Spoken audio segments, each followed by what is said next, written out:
Today, this morning, I want to talk about the source of the velocity of risk. And so, a lot of times in the marketplace, like we see volatility skew, we see it on the option chain, you see it in the indexes on the downside. A lot of times, you see it in individual stocks on the upside. I kind of wanted to talk through some of the mechanics around that velocity of risk and why those risk levels can be such high velocity potential moves. And Liz, I'm going to be very curious. Well, and you too, Jamal. I mean, both you guys. When it comes to the actual like mechanics, like on the floor, like fielding order flow, I'm gonna be very curious if this was something that, especially, you guys thought about when it came to, the orders coming in. So, all right, so go ahead and go to the first slide there, Laura. So, three important disclaimers. Number one, inside of the option pricing models, implied volatility is determined by option prices. Right. And so, a lot of the time, I think nobody's going to fight that, right? I mean, it's the option prices. We assume that they're true. We assume that they're real.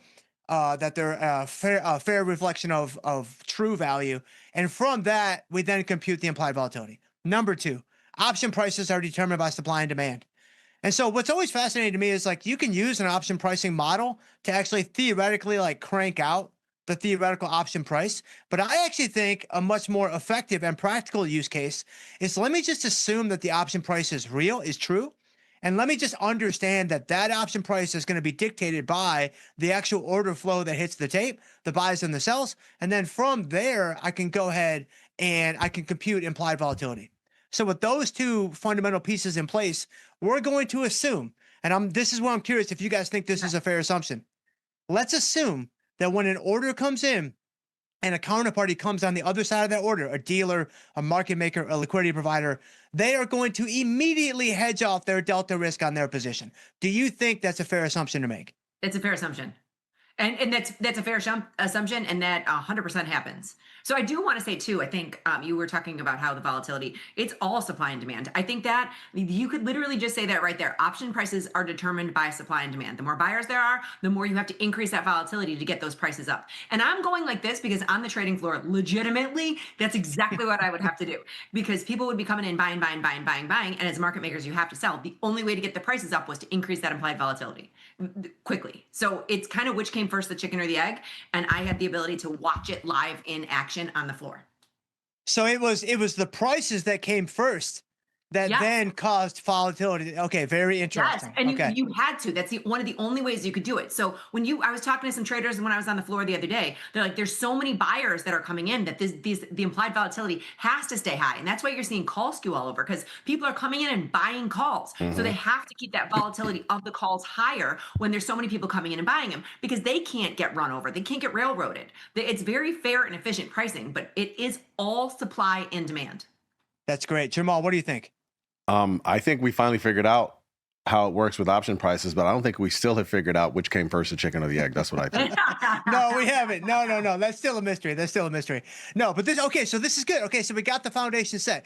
Okay, so let's go to the next slide there, Laura. Okay, so I'm going to talk about put skew and call skew. Okay. So put skew, this is what you typically see with like indexes. You might even see it with like really established stocks like Procter and Gamble, like, Yeah. General Electric, John Deere, like whatever, right? Okay. Your meat and potato stocks. Your Correct. meat and potatoes, man, right? I mean, these are the guys that they turn the lights on in the country, right? Yeah, right. So my out of the money put prices are going to be greater than an equidistant out of the money call price. So I looked at SPY. I just pulled these off in the morning. So this was before the market opened. The prices are obviously much higher now because of the huge open. But the 720 put was selling for 660. The 760 call was selling for 590 with SPY at 740. So you can clearly see the put skew in the option prices themselves. Okay. So I think if you follow me through kind of this chain of events, this can help us understand why there is so much velocity to the side of the market that there is the volatility skew. So number one, a lot of retail traders are buying puts to effectively protect their long delta portfolio. So the dealers, the market makers, are short a lot of puts. Okay. Correct. They're going to immediately hedge that with short stock against their short puts.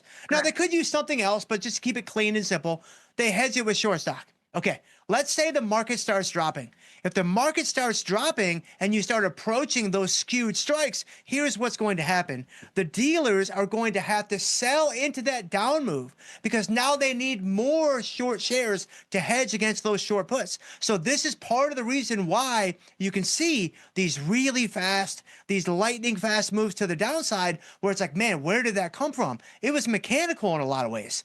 It was structural in a lot of ways. It's not necessarily that everybody is quote unquote betting against America or anything like that. But it's just like these dealers, they don't want directional risk, or at least not a lot of directional risk. They want to collect bids or buy bids and sell offers. And so by hedging off that risk, they're selling into the down move. That creates a high velocity move with put skew. What do you guys think about the logic chain? I mean, I like the logic chain and I think it's pretty accurate. And then, so the put skew was protection against, there was no skew before a crash. Like after I forget which crash it was. That's when put skew was invented. And it's because you needed to get paid to be able to take that risk because it was risky. Right. So, and it did happen fast. So this is very traditional after the put skews in the indexes. And this is exactly what happens. I give you a gold star. Yeah. But now you're 100%. seeing it to the upside.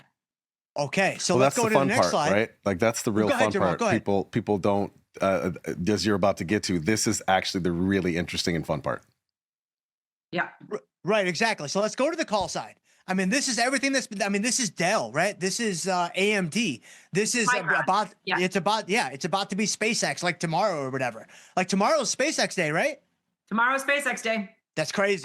Options come on Tuesday, supposedly. We'll see. That's crazy. But okay, so now we're just going to flip it over. And this is what you will see oftentimes with these individual stocks, these high flying names with this incredible growth potential. So now I've got out of the money call prices are selling for more than an equidistant out of the money put price. I actually looked at Meta this morning. There's unbelievable call skew in Meta. Like right now you had Meta, or this morning you had Meta at 565.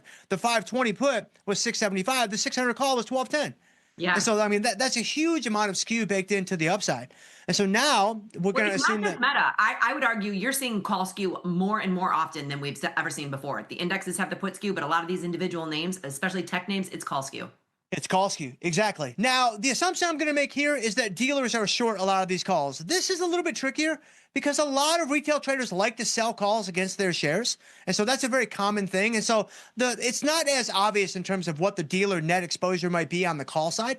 But I do think with like high flying tech names, I think it's a reasonable assumption to make that a lot of retail flow is buying these calls and net long these calls. Do you guys think that's fair? 100%. I mean, yeah, Yes, for sure. Yeah, 100%.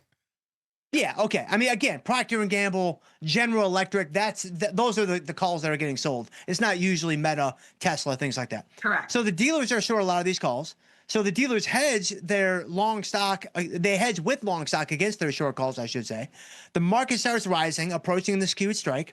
Now the dealers have to buy into the up move. So again, they're actually exacerbating the moves. So they're having to trade with the trend, if you will, and trade with the momentum because they've got to balance their exposure. They've got to balance their delta risk. And so this is, again, you saw it beforehand. The market is kind of telling you this is where the skew is. And so to me, this is the mechanical foundation behind what we always say. This is where the market is pricing in risk. Right? It doesn't mean it's going to happen. It doesn't mean it's a tell. It doesn't mean that that's the direction we're going to go. But it is telling you that if we start heading in that direction, things can begin to spiral pretty quickly. I like this. And I think this is a very good, but you and I have done this for years and years and years. This is a very good snapshot into what you're talking about if somebody's buying puts or selling puts, because the opposite is they have to take the short. So it's very, I like this. I mean, it's very well thought out, and it's harder for retail traders to see what's happening when it's happening. That's right. That's so true. That's so true. Jamal, what do you think?